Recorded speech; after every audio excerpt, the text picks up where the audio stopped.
Aaron Hayes woke to the rhythmic hum of an unfamiliar ship. The air was thick with recycled oxygen, tinged with the metallic bite of poorly maintained systems. The artificial gravity felt a fraction weaker than Earth's standard. She was on a mid-sized vessel, probably an old combat frigate repurposed for mercenary work. Her wrists were shackled to the wall, the restraints tight but not unbearable. Across from her, the only exit, a reinforced metal door with a single red light above it, likely tied to a security system. No visible cameras, which meant either her captors were overconfident, or this was a temporary holding area. Erin exhaled slowly, clearing the last traces of sedation from her mind. Her memory was intact. She'd been aboard a transport ship, traveling under an alias. Then an ambush. Fast, coordinated. A disabling EMP burst, boarding hooks, armed invaders. The last thing she remembered was a dart to the neck. Now she was here. Footsteps. Heavy. Confident. The door slid open with a hiss, and a towering alien stepped inside. Captain Vorik Zan was Raxian, 7 feet tall, broad-shouldered, with dark gray skin and a ridged skull that gleamed under the dim lighting. His eyes, narrow and predatory, assessed her like a man examining a piece of cargo. "Awake already?" he rumbled. His voice had the scratchy undertone common to his species. "Humans recover fast." Aaron gave a slow blink, as if bored. "Must be all the vitamins." Vorik chuckled. "I appreciate spirit in my prisoners. It makes breaking them more satisfying." He stepped closer, lowering his voice. "Do you know where you are?" "Judging by the smell, a third-rate mercenary ship," she said. "And judging by your posture, you think this is going to be easy."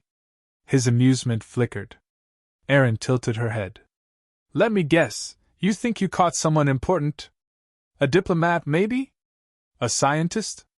Someone the Terran government will pay handsomely to get back?" Vorik grinned. "Exactly. Funny," Aaron murmured. "You think I'm the one in trouble." Vorik's eyes narrowed, but before he could respond, a second figure entered the brig. A shorter, wiry alien, Jox, from the looks of his uniform, a low-ranking engineer. His 4 thin fingers twitched nervously as he whispered something to Vorik. The captain frowned. "What do you mean, the ship's systems are acting up?"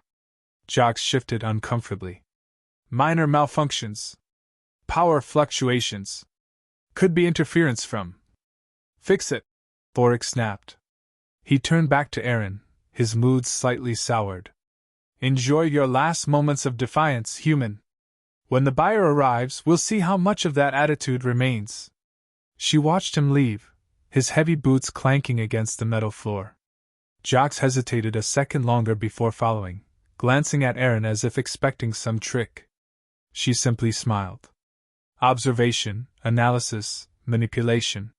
The moment the door sealed shut, Aaron closed her eyes and replayed everything. The ship's systems were malfunctioning. That wasn't coincidence. That meant sabotage. But by who? If it was a rival faction, she could use that. If it was simple decay, she could exploit it.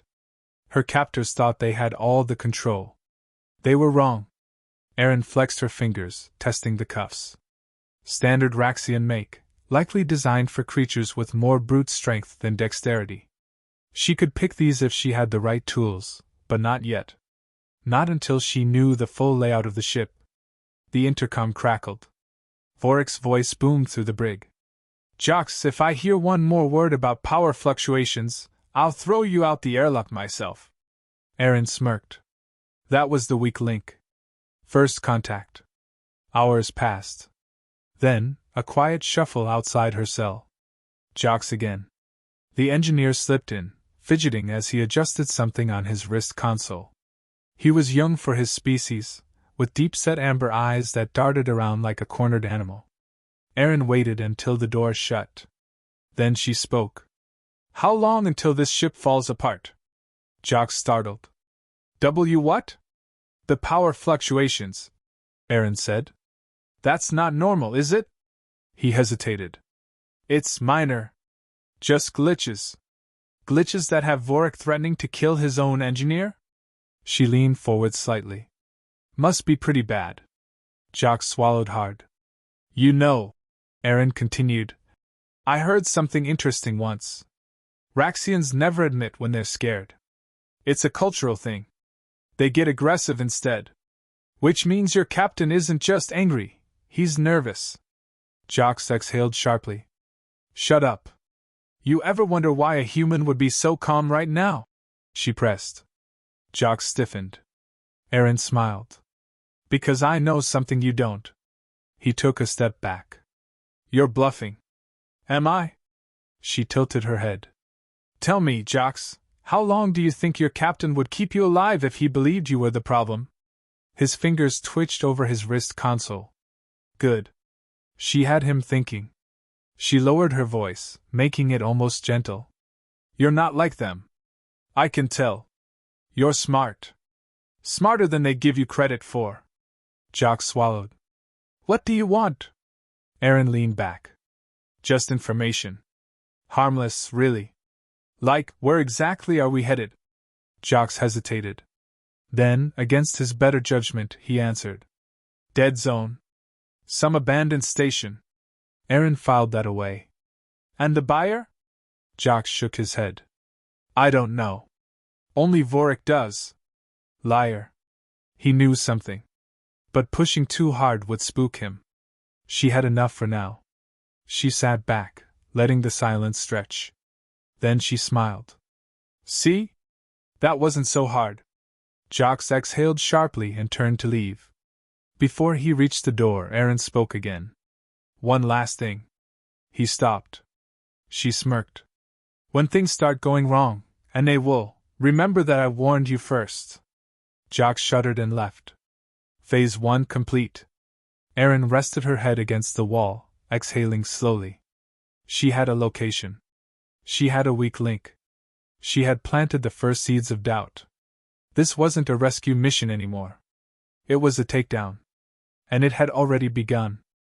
The ship trembled slightly beneath Aaron's feet. She felt the subtle shift in the artificial gravity, the kind of minute disturbance most wouldn't notice. But she did. Something was wrong with the Black Fang systems. A malfunction?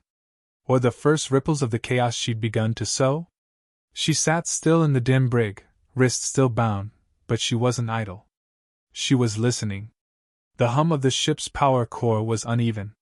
It stuttered at intervals, like an unsteady pulse. Whatever was happening, it was getting worse. The door slid open with a hiss. Croc stepped inside, ducking slightly to clear the frame. He was Raxian like Vorik, but bulkier, built for close combat. His armor bore fresh scuffs, and his mood was dark. He didn't speak immediately, just stared down at her as if trying to decide whether she was worth addressing. You did something, he finally growled. Aaron gave a slow blink. To what? The ship. He crouched, bringing his slit-pupiled eyes level with hers. Jock says you've been talking? Maybe you're distracting him while your people track us. Maybe you've got a device hidden somewhere. His thick fingers flexed. You should know, I enjoy breaking humans. She met his gaze without flinching. Then I'm afraid you'll be disappointed. I don't break easily. Croc smirked, a cruel glint in his eyes. He reached down and gripped the collar of her shirt, hauling her up with one hand. Her feet barely touched the floor. You're lucky Vorik wants you alive, he muttered. Lucky isn't the word I'd use, she said lightly. But tell me something, Croc, how much do you trust your captain? His expression darkened. What? Aaron tilted her head. You strike me as someone who values strength. Leadership. But if Vorik was really in control, would this ship be falling apart around you? His grip tightened slightly before he shoved her back against the wall. Nice try, human. You won't turn me against him. I don't have to, she murmured. He's doing that all by himself. Croc let out a low growl but said nothing. He stormed out, leaving the door to his ship behind him. The cracks in the crew's trust were widening. Good. Hours passed. The ship shuddered again. Then alarms. Distant shouting carried through the vents. Erin closed her eyes, focusing on the voices, the tone. Not panic. Not yet. But frustration. Uncertainty. Jox was the next to enter, moving quickly, his fingers twitching over the controls on his wrist console. His pale skin was damp with sweat. This ship is cursed, he muttered under his breath. Erin watched him, calm as ever. What happened? Jox hesitated, then blurted out. Life support flickered. For 2 whole minutes. Nearly killed half the lower deck crew. Erin raised an eyebrow. And they're blaming you. Jox swallowed hard. Vorik wants to blame me, but I swear, I didn't do anything. The system's failing on its own. Or someone is making it fail. Erin kept her voice measured, planting the thought carefully. Vorik has plenty of enemies, doesn't he? Jox hesitated. She pressed. This isn't a random glitch, Jox. If you didn't cause it, someone else did. And Vorik won't care whether you're innocent when he needs a scapegoat. Jox took an uneasy step back. I shouldn't be here. If they find out I'm talking to you, then let me help you. Erin cut in smoothly. You want to survive this? You need an ally. Jox's throat bobbed as he swallowed. A loud clang echoed through the brig as a panel somewhere in the ship's belly gave way. The lights flickered again. Jox cursed and bolted, leaving Erin alone. She smiled to herself. Vorik had no idea how close his crew was to unraveling. The next time the door opened, it wasn't Jox. Vorik himself stepped in, flanked by Croc. His usual arrogance was still there, but there was tension in his jaw, a stiffness in his shoulders. Enjoying yourself? He asked dryly. Erin tilted her head. Immensely. Vorik folded his arms. This ship has survived war zones, pirate sieges, internal mutinies. And yet, the moment we pick you up, things start going wrong. He stepped closer, eyes narrowing. I want to know why. Erin met his gaze unshaken. Maybe it's karma. Vorik's lips curled back, revealing sharp teeth. Or maybe you have outside help. A tracker. A signal. Something leading someone straight to us. You give me too much credit. He exhaled slowly, considering her. You know. I've heard about humans like you. Special forces. Covert intelligence. The ones who don't just fight wars, but end them before they start. Erin shrugged. Sounds impressive. I don't believe in coincidence. Vorik continued. I believe in threats. And you, human, are starting to look like one. She smiled. Took you long enough. Croc shifted beside him. Let me break her, Captain. Vorik didn't take his eyes off Erin. Not yet. He leaned in, voice lower. We reach our destination in less than 2 cycles. Until then, you stay alive. He smiled coldly. But I don't have to make you comfortable. He turned, motioning to Croc. The massive Raxian reached down and unclipped a small device from his belt, attaching it to Erin's restraints. Pain shot through her wrists.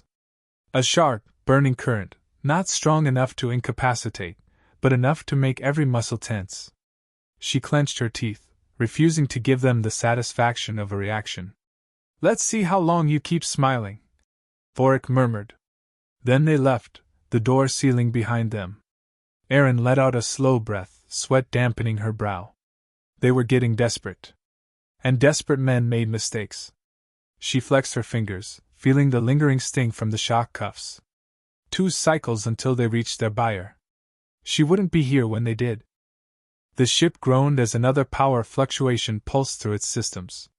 Distant curses echoed from the upper decks. The crew was unraveling, and Erin could feel it. Every flickering light, every uneasy glance from passing mercenaries, every strained order over the intercom, it was all building towards something inevitable. Chaos. She sat with her back against the cold metal wall of her cell, wrist still bound, but her mind sharp.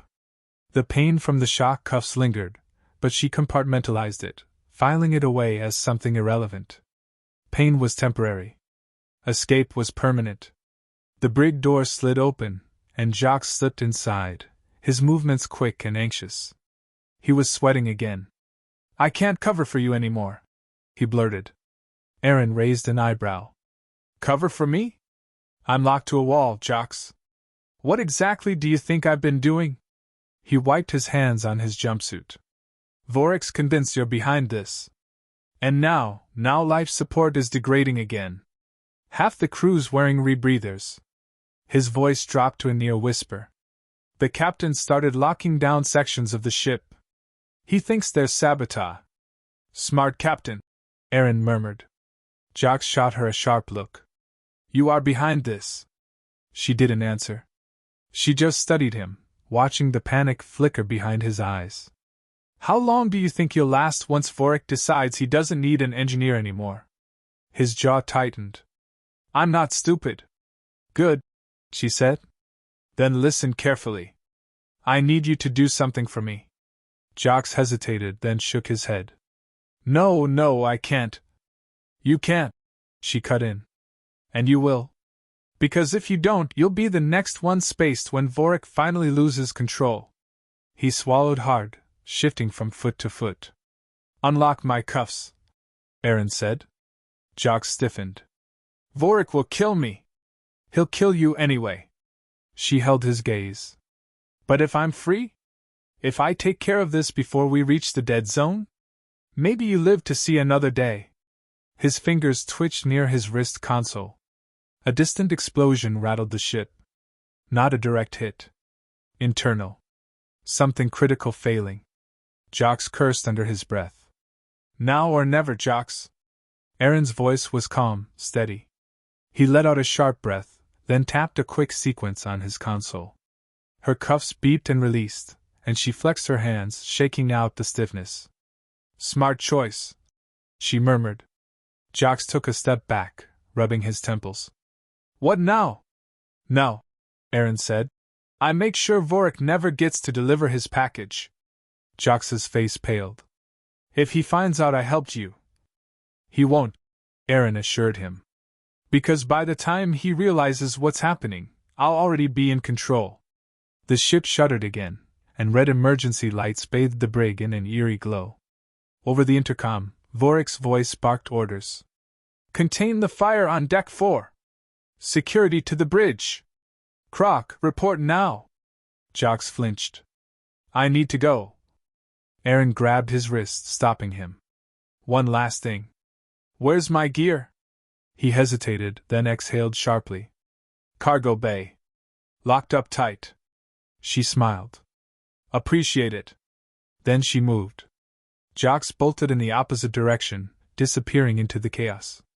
Aaron ducked into the nearest access corridor, her body moving on instinct, muscle memory kicking in as if she trained for this very moment her entire life.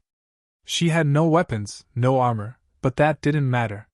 She had something better. Control. Every decision Vorek had made was leading him toward collapse. His paranoia. His aggression. His refusal to see what was happening right under his nose. Now all she had to do was finish the job. She moved through the ship's underbelly, silent and efficient. Every vent, every maintenance hatch, every blind spot in the security patrols, she mapped it all in her head, adjusting her route with each new obstacle. A pair of mercenaries rounded a corner ahead. Aaron pressed herself into a shadowed alcove, waiting. They were tense, arguing in low voices. I'm telling you, if this keeps up, we're dead before we reach the buyer. Shut up. The captain will get us through this. The captain is losing his grip, and you know it. They passed without spotting her. She slipped out behind them, heading for the cargo bay. When she reached it, the doors were sealed, a reinforced keypad glowing dimly beside the entrance. She studied it for half a second before kneeling to access the manual override panel beneath. 3 layers of encryption. Sloppy. Probably rushed.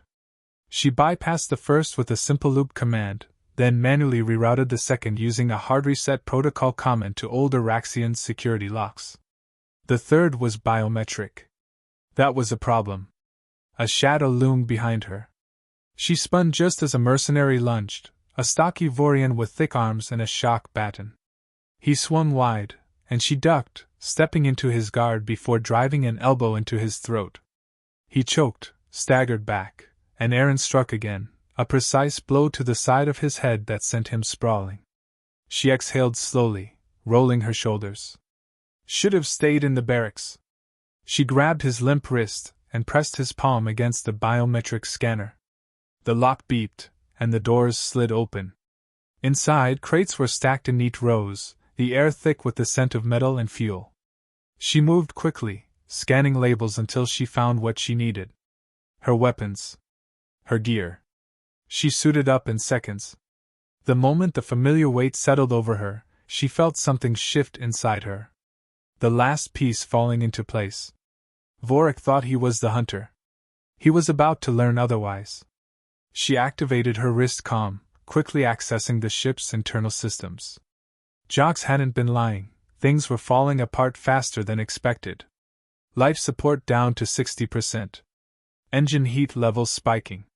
Navigation desynchronized. Perfect. She patched into the intercom, her voice ringing through the ship.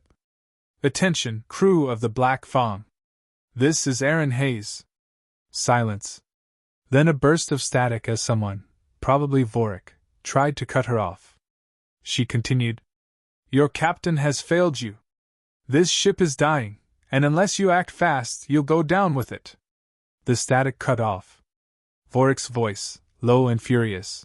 You've made a mistake, human. Aaron smirked, strapping her sidearm to her thigh. No, Vorik. My only mistake was letting you think you ever had control. She cut the connection before he could respond. Then she stepped out of the cargo bay, fully armed, ready to end this. Aaron moved like a shadow through the corridors, each step deliberate. The ship trembled under her feet, alarms wailing as the failing systems struggled to hold together. Crew members ran past in a panic, some shouting about fire suppression failures, others arguing over whether to abandon ship. Vorik had lost them. She reached the intersection leading to the bridge.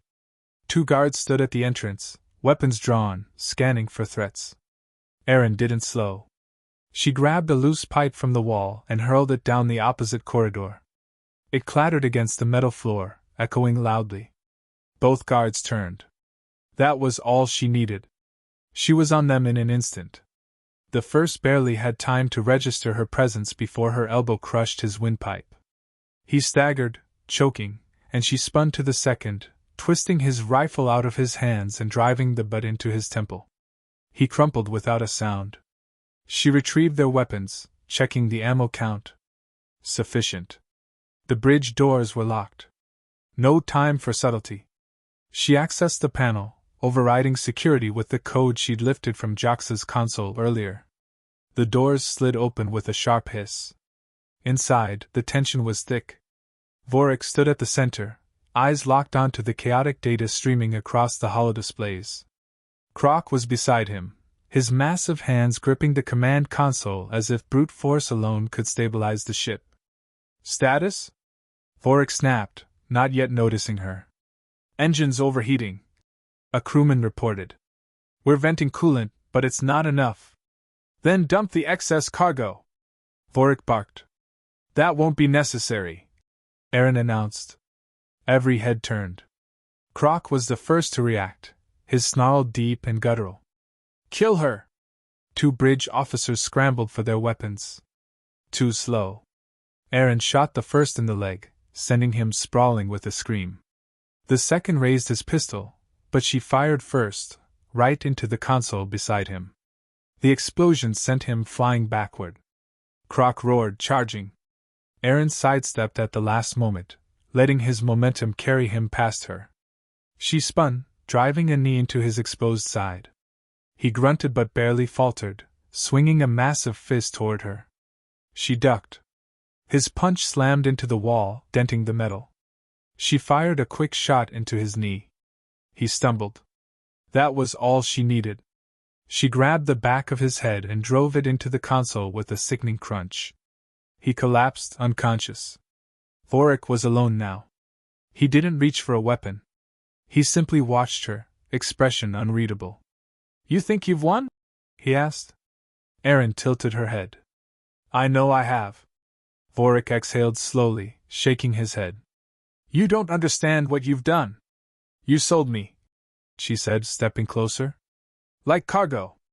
You thought I was defenseless. But here's the thing, Vorik, you made a fatal miscalculation. His jaw tightened. You should have killed me when you had the chance, she finished. Vorik moved then, fast. Too fast. His knife flashed toward her throat. She twisted, grabbing his wrist and wrenching it aside. He struck with his free hand, a brutal blow aimed at her ribs. She absorbed the hit, using the momentum to drive her own knee into his gut. He staggered but didn't fall. Another swing. She blocked. Countered with an open palm strike to his throat. He gasped, stepping back, knife still clutched tight. He lunged again. She grabbed his arm, twisting it until the blade dropped. In the same motion, she hooked his leg and sent him crashing to the floor. Before he could rise, she placed her boot on his chest, pressing just hard enough to keep him down. It's over, she said. His lip curled. You think you'll make it out of here alive? She leaned in slightly. I know I will. The ship jolted violently. Emergency klaxons blared as the main reactor hit critical levels. She glanced at the displays. They had minutes, maybe less, before the engines failed completely. She looked down at Vorik. I'm taking the escape pod. You? Not so much. His laugh was bitter. You think the buyer will just let you go? You have no idea who you crossed. I'll take my chances, she said. Then she slammed the butt of her rifle into his head, knocking him out cold. She turned to the remaining bridge officers, most of whom were watching in stunned silence. Anyone who wants to live, get to the escape pods. Now. They didn't need to be told twice. The bridge emptied in seconds. Erin wasted no time. She pulled up the NAV system, manually setting the ship's course toward the nearest uninhabited moon. If it exploded, at least it wouldn't take anyone else with it. She sprinted to the escape pod bay, dodging debris as the ship continued to fail around her. Several pods had already launched. She found an unoccupied one, sealing herself inside. The countdown began. She strapped in. 5 seconds. 4. 3. 2. The pod ejected. Through the viewport, she watched the black fong shrink behind her, flames licking at its hull. The engines flickered. Then, with one final, silent explosion, the ship was gone. She exhaled slowly. Not bad for cargo.